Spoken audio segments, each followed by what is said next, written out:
So hello everyone, आप सभी का स्वागत है आपके अपने यूट्यूब चैनल में। तो 2024 में होने वाले सीबीएसई क्लास 10th और 12th बोर्ड परीक्षा के रिगार्डिंग सीबीएसई की तरफ से एक बहुत ही इम्पॉर्टेंट सर्कुलर निकाला गया है। और ये जो सर्कुलर आप यहाँ पे डेट देख सकते हो, ये 17 अगस्त 2023 को ही निकाला गया था। ये आप लोग के लिए इम्पॉर्टेंट क्यों है?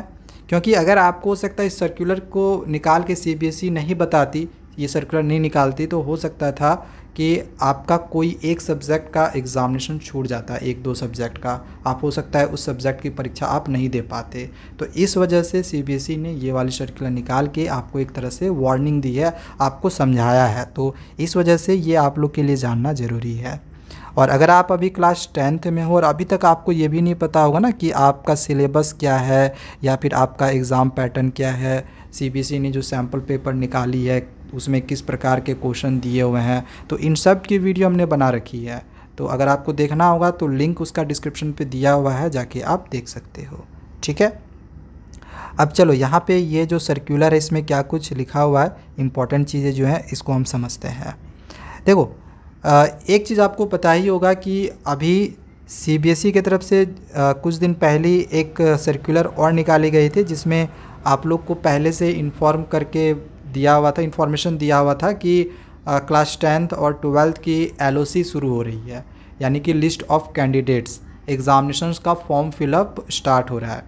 और इसकी जो स्टार्टिंग है ये 18 अगस्त से शुरू हो रही है। आज ही 18 अगस्त है, तो मतलब आज से एग्ज़ामिनेशंस का आपका जो शेड्यूल है वो शुरू हो चुका है। मतलब ऐसा समझ लो कि एग्ज़ामिनेशंस की आपकी तैयारी शुरू हो चुकी है। अब कितने बच्चे एग्ज़ामिनेशंस में अपीयर करेंगे, जब फॉर्म फिलअप होगा तो ये क्लियर हो सकेगा। तो इस वजह से सीबीएसई हर साल एग्ज़ामिनेशंस के पहले फॉर्म फिलअप करवाती है। तो इसकी जो डेट है ये स्टार्ट हो चुकी है एग्ज़ामिनेशन फॉर्म फिलअप की। 18 अगस्त से लेकर 18 सितंबर तक जो फॉर्म फिलअप है ये होगा। ठीक है, विदाउट लेट फ़ी, और लेट फीस के साथ 25 सितंबर तक समय दिया गया है। मतलब 18 से 25 सितंबर के बीच में अगर आपका फॉर्म फिल होता है तो यहाँ पे फिर आपको लेट होने का फ़ी देना पड़ेगा, अलग से अलग ये चार्ज लगेगा।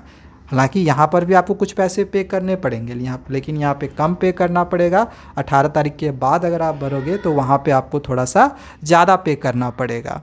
ठीक है, तो यहाँ पे पहले मैंने आपको ये बता दिया है कि फॉर्म फिल कब से आपका शुरू होगा। अब आगे यहाँ पे जो इम्पोर्टेंट चीज़ है वो ये दिया गया है कि सीबीएसई आपको पहले से ये वार्निंग कर रहा है कि जब आप इस फॉर्म को फिल करोगे ना तो किसी भी तरह का कोई गलती मत करना। क्यों गलती मत करना?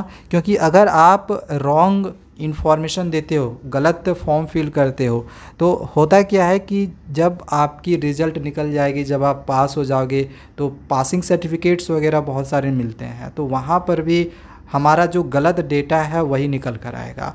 तो इसी वजह से बोला गया है कि आपका जो पासिंग एग्ज़ामिनेशन पास होने के बाद जब आपकी पासिंग सर्टिफिकेट्स मिलेंगे उसमें जो डेटा होगा वो गलत ना हो, सही रहे, करेक्ट रहे। तो इस वजह से आपको जो फॉर्म फिल करना है वो सही से करना है।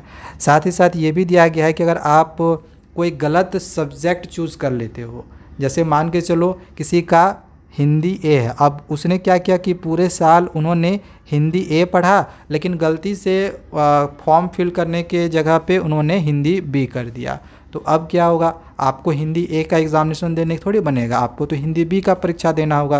तो इस वजह से यहाँ पे बोला गया है कि आप उस सब्जेक्ट की परीक्षा फिर नहीं दे पाओगे अगर आपके एडमिट कार्ड में कोई दूसरा सब्जेक्ट आ गया तो, क्योंकि आप जो फॉर्म फिल करोगे वही ना आपको एग्ज़ामिनेशन आप दे पाओगे, दूसरा तो आप दे नहीं पाओगे।